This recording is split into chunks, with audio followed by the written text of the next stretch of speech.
नमस्कार दोस्तों, आप सभी का हमारे चैनल में बहुत बहुत स्वागत है। आइए आज हम पौष मास के पूर्णिमा व्रत कथा को जानें। द्वापर युग में एक बार यशोदा मैया ने श्री कृष्ण से कहा कि तुम तो पूरे संसार के पालन करता हो, आज तुम मुझे कोई ऐसा व्रत बताओ जिसे करने से किसी भी स्त्री को विधवा होने का भय न रहे तथा इससे मनुष्यों की सभी मनोकामनाएं पूर्ण हो।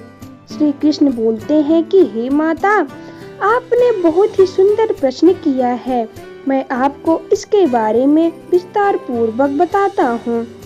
सौभाग्य प्राप्ति के लिए महिलाओं को 32 पूर्णिमासियों के व्रत को करना चाहिए। इससे उनकी सभी मनोकामनाएं पूर्ण होती हैं और उन्हें सौभाग्यवती होने का आशीष मिलता है। अब मैं आपको इससे जुड़ी हुई कथा सुनाता हूँ। इस भूमंडल पर एक अत्यंत प्रसिद्ध राजा चंद्रहास से पालित अनेक प्रकार के रत्नों से परिपूर्ण कातिका नाम की एक नगरी थी।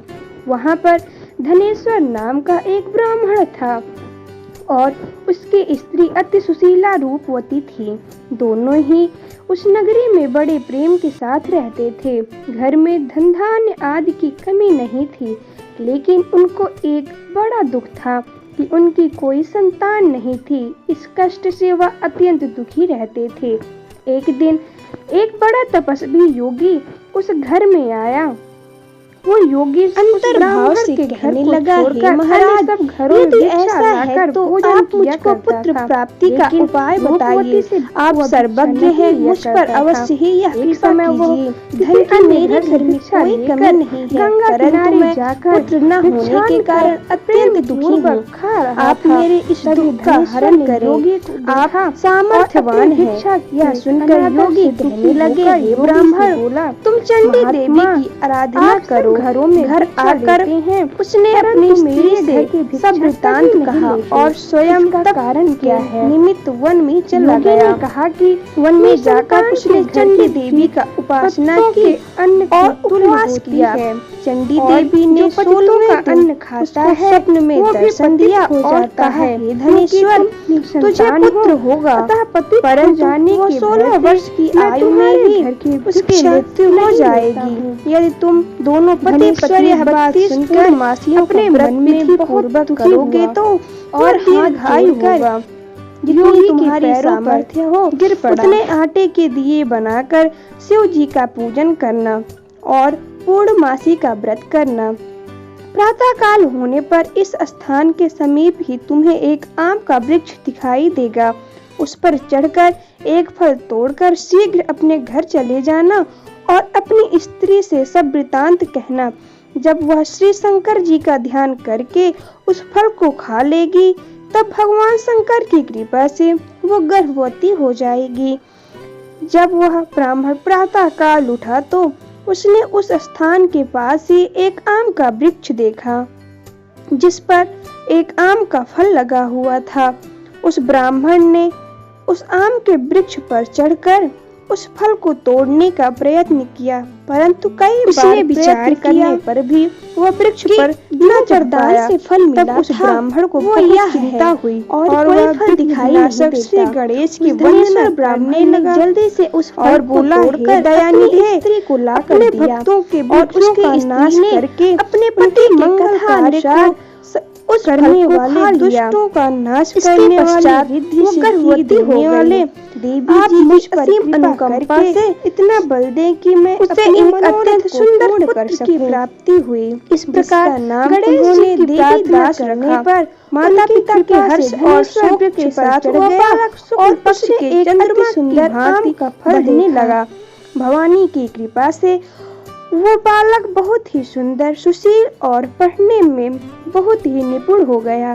चंडी देवी की आज्ञानुसार उसके माता पिता ने 32 पूर्णमासी का व्रत रखना प्रारंभ कर दिया, जिससे उसका पुत्र दीर्घायु हो जाए।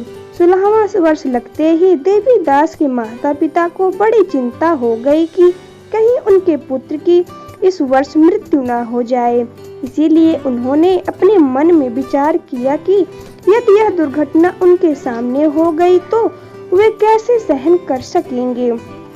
उन्होंने देवीदास के मामा को बुलाया और कहा कि हमारी इच्छा है कि देवीदास 1 वर्ष तक काशी में जाकर विद्या अध्ययन करे और हम उसको अकेला भी नहीं छोड़ना चाहते, इसलिए साथ में तुम चले जाओ और 1 वर्ष के पश्चात इसको वापस लौटा लाना।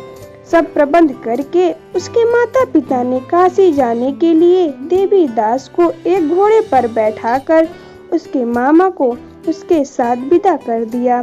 दीर्घायु के लिए भगवती दुर्गा की आराधना और पूर्णमासियों का व्रत करना आरंभ कर दिया। इस प्रकार उन्होंने 32 पूर्णमासी का व्रत पूरा किया।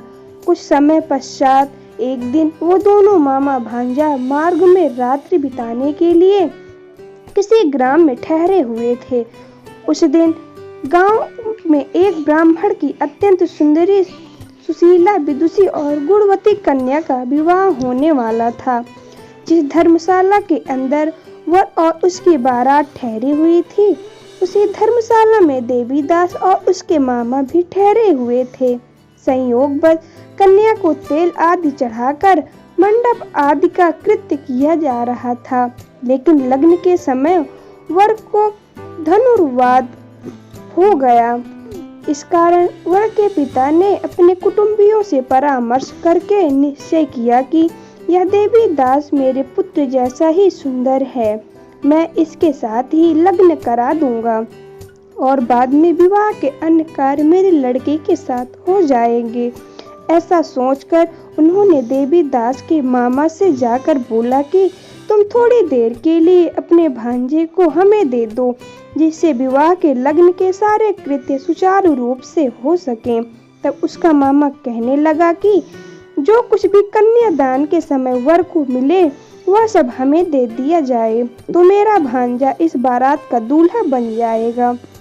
यह बात वर के पिता ने स्वीकार कर ली और उसने अपने भांजे को वर बनने के लिए भेज दिया और उसके साथ सब विवाह कार्य रात्रि में विधि पूर्वक संपन्न हो गया।